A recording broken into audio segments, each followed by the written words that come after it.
Saviez-vous que certains pays, qui, jusqu'à récemment, accueillaient les touristes français à bras ouverts, exigent désormais des visas? Pire encore, dans certains cas, obtenir un visa devient une mission quasi impossible. Dans cette vidéo, vous découvrirez pourquoi des pays comme l'Afghanistan, la Syrie, le Soudan et même l'Érythrée ont fermé leurs portes au passeport français. Il ne s'agit pas de destinations touristiques classiques, mais plutôt de signes évidents d'un nouveau paysage mondial. Un monde plus fermé, plus tendu, où même la France n'échappe pas aux exigences. Et le plus surprenant est que nombre de ces changements sont liés à des décisions politiques, à des conflits diplomatiques et dans certains cas, à l'effondrement de la réputation internationale de la France. Si vous pensiez qu'un passeport français vous mènerait loin, préparez-vous, car en 2025, ce n'est plus le cas. Comprendre ces nouveaux obstacles est essentiel pour comprendre où en est la France et où elle va. Afghanistan. Saviez-vous qu'en 2025, un citoyen français ne peut pas simplement acheter un billet d'avion pour l'Afghanistan comme il le ferait pour des vacances dans le sud de l'Espagne? Certes, cela paraît évident, mais beaucoup ignorent à quel point cette destination est devenue un véritable labyrinthe diplomatique, un lieu qui exige bien plus qu'une simple volonté d'exploration. Si quelqu'un en France décide aujourd'hui de se rendre en Afghanistan, il aura besoin d'un visa, et pas n'importe lequel. C'est une procédure complexe, pleine d'étapes, qui implique souvent des entretiens, des justifications et bien sûr, beaucoup de patience. Pourquoi? Parce que l'Afghanistan, avec toutes ses tensions internes et son gouvernement de plus en plus fermé à l'Occident, maintient une attitude extrêmement prudente envers quiconque pénètre sur son territoire, en particulier les touristes européens. Et même avec un visa, ne vous attendez pas à ce que les déplacements soient faciles. Il existe des régions entières où les étrangers sont indésirables ou considérés comme des cibles. Cela a complètement fait disparaître le tourisme traditionnel et transformé le pays en une zone d'accès extrêmement restreint. Le plus curieux est qu'il y a quelques décennies, l'Afghanistan était une destination prisée des aventuriers et des routards. Aujourd'hui, il représente l'une des frontières les plus difficiles à franchir pour un Français. Non pas à cause du citoyen lambda, mais en raison d'un contexte géopolitique de plus en plus tendu. Et dans ce jeu de tension, les visas deviennent des obstacles, à la fois réels et symboliques. Algérie. L'Algérie a toujours entretenu une relation privilégiée avec la France. Histoire, culture, langue, immigration, des liens profonds mais aussi complexes. En 2025, ce lien est devenu encore plus fragile, ce qui s'est directement reflété dans les exigences en matière de visa. Aujourd'hui, un Français souhaitant se rendre en Algérie ne peut plus simplement arriver avec un passeport. Il lui faut un visa, et la procédure peut s'avérer plus complexe qu'on ne le pense.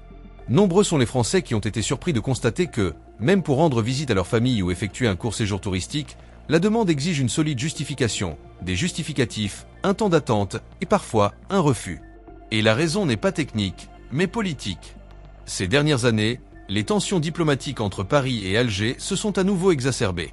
Des questions telles que la mémoire coloniale, l'expulsion des immigrés, les déclarations publiques des dirigeants et les politiques migratoires ont conduit le gouvernement algérien à durcir sa position envers les citoyens français.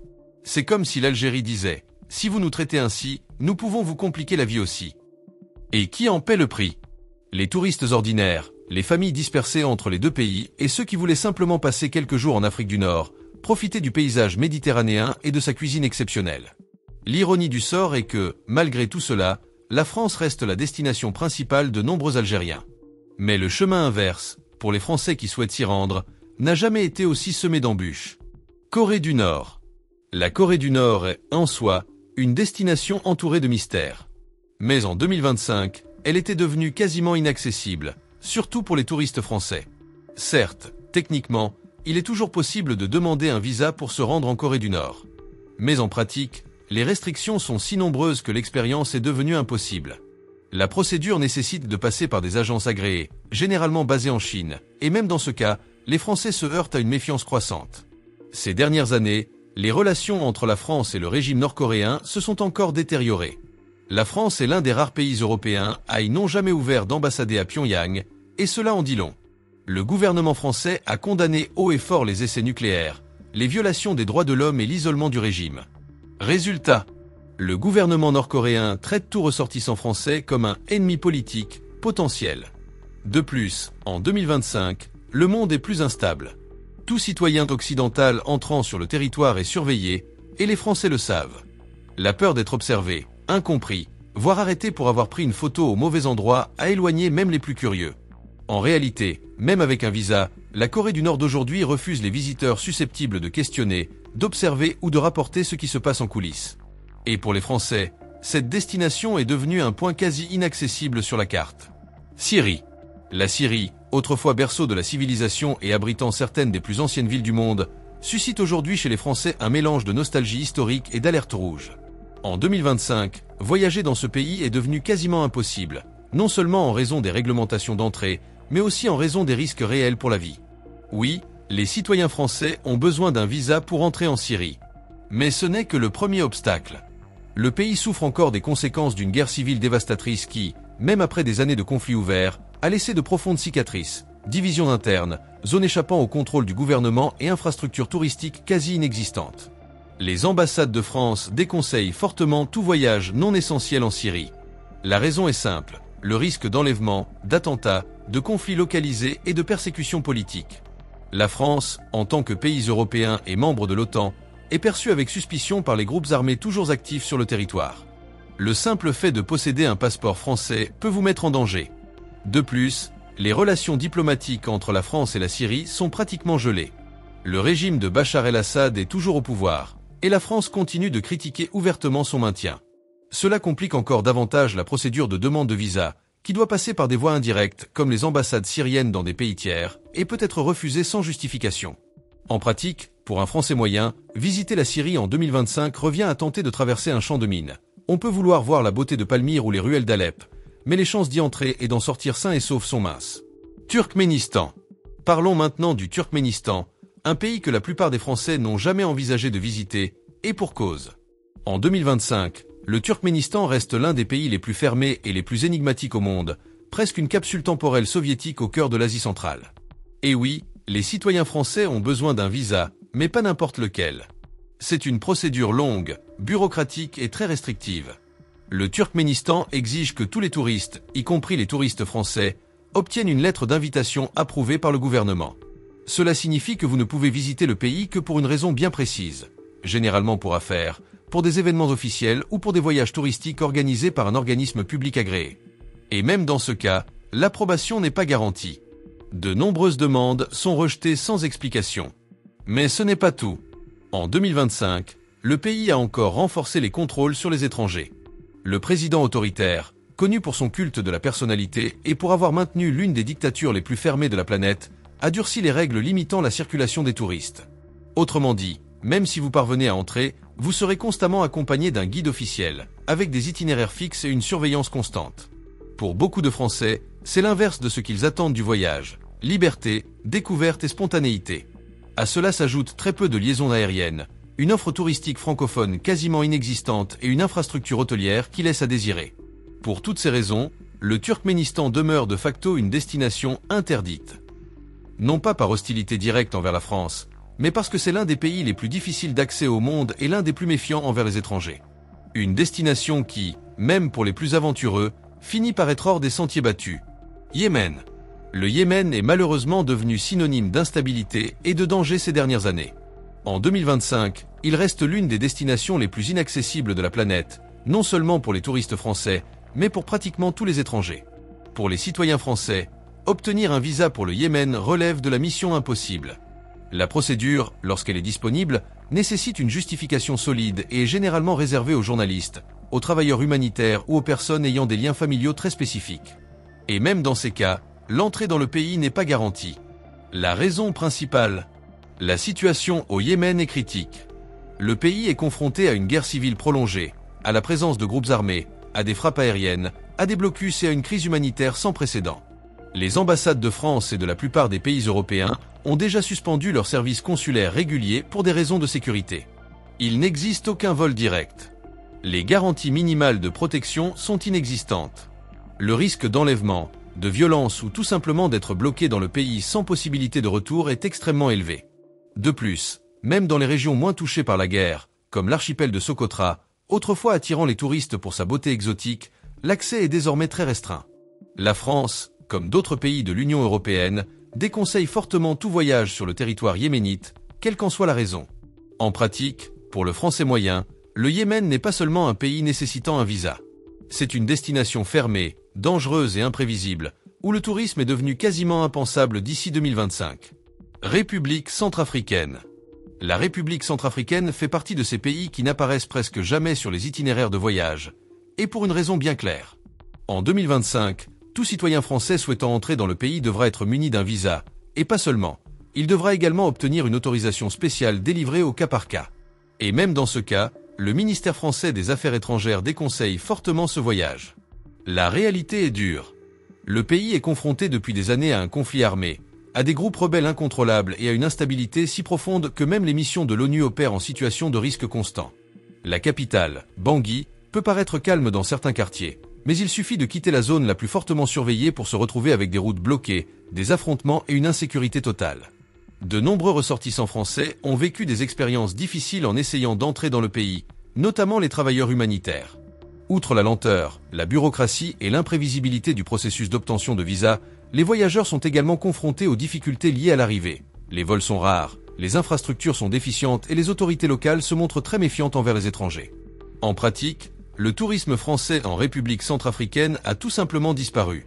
Les hôtels ont fermé, les voyagistes ont suspendu leurs circuits, et les habitants eux-mêmes reconnaissent que le pays n'est pas prêt à accueillir des visiteurs. Dans ce cas précis, le problème ne réside pas seulement dans le visa, mais dans tout le contexte qui l'entoure. Et cela nous amène à une réflexion inévitable. Combien de pays dans le monde se sont fermés à un point tel qu'il semble inaccessible même pour des nations dotées d'un passeport puissant comme celui de la France? République du Congo. Quand on dit Congo, beaucoup pensent immédiatement à la République démocratique du Congo, ce géant instable d'Afrique centrale. Mais aujourd'hui, nous parlons de République du Congo, le pays voisin, dont la capitale est Brazzaville, de l'autre côté du fleuve. Bien que plus petite et théoriquement plus stable, elle est devenue une destination de choix pour les Français ont besoin d'un visa pour entrer et où le processus est de plus en plus restrictif en 2025. Pendant de nombreuses années, la relation entre la France et le Congo a été marquée par une proximité historique, marquée par des liens linguistiques, culturels et commerciaux. Mais ces derniers temps, les tensions diplomatiques et l'influence croissante d'autres pays sur le territoire, notamment la Chine et la Russie, ont refroidi ces liens. Résultat, le gouvernement congolais a commencé à durcir les règles pour les touristes et les hommes d'affaires français. Les visas nécessitent désormais une lettre d'invitation, une preuve de ressources financières et même une autorisation préalable des ministères locaux. Il n'est pas rare d'entendre parler de ressortissants français refoulés à l'aéroport ou dont le visa a été refusé sans explication claire. De plus, de nombreux voyageurs se sentent en danger lorsqu'ils visitent le pays. Le manque d'infrastructures touristiques, les contrôles policiers accrus et l'instabilité politique constante font du Congo une destination difficile, même pour ceux qui connaissent déjà le continent africain. En 2025, le tourisme français y avait pratiquement disparu. Les liaisons aériennes ont été réduites, les agences spécialisées ont fermé et même les missions de coopération ont commencé à être redirigées vers des pays plus ouverts. Brazzaville conserve son charme colonial, mais elle est de plus en plus isolée des voyageurs français. Et la question demeure, combien d'autres pays garderont encore leurs portes ouvertes, si même d'anciens alliés prennent leur distance avec la France? Érythrée. Peu de gens savent situer l'Érythrée sur une carte. Petit pays coincé entre le Soudan, l'Éthiopie et la mer Rouge, il applique l'une des politiques les plus strictes et les plus rigides au monde. Et en 2025, il demeure l'une des destinations les plus prisées. Difficile et restreint pour tout voyageur français et pratiquement impossible pour les touristes ordinaires. En pratique, les Français ont besoin de visa obligatoire pour entrer en Érythrée. Le plus surprenant n'est pas le visa en lui-même, mais toute la procédure qui le sous-tend. Même les voyageurs expérimentés rapportent que l'obtention de cette autorisation est un véritable labyrinthe bureaucratique. Il faut présenter une lettre d'invitation d'un citoyen local ou d'une organisation agréée par le gouvernement, en plus d'expliquer en détail les raisons de son voyage. Pas de tourisme spontané. La situation s'est aggravée en 2025. Les tensions entre le gouvernement érythréen et plusieurs pays européens, dont la France, se sont accrues, notamment en raison d'allégations de répression interne, de violations des droits humains et de soutien au conflit dans la région du Tigré. Cela a conduit le régime à fermer davantage ses portes, notamment aux journalistes, aux ONG et aux citoyens français. De plus, même ceux qui obtiennent un visa doivent suivre des règles strictes. Il existe de sévères restrictions de mouvement à l'intérieur du pays, la nécessité d'autorisations internes pour quitter la capitale Asmara et la surveillance constante des autorités. De nombreux touristes se disent constamment surveillés. Résultat, une destination quasiment effacée des radars français. Et un rappel amer que, pour certains pays, la France n'est plus aussi bien accueillie qu'autrefois. Soudan. Parler du Soudan en 2025, c'est évoquer l'une des crises humanitaires les plus graves du monde actuel. Et dans ce contexte, il n'est pas surprenant que les Français, comme pratiquement tous les autres étrangers, nécessitaient un visa obligatoire pour entrer dans le pays. Mais le problème va bien au-delà des exigences documentaires. Depuis le déclenchement des conflits internes entre factions militaires en 2023, le Soudan est plongé dans une spirale d'instabilité, de violence et d'effondrement institutionnel.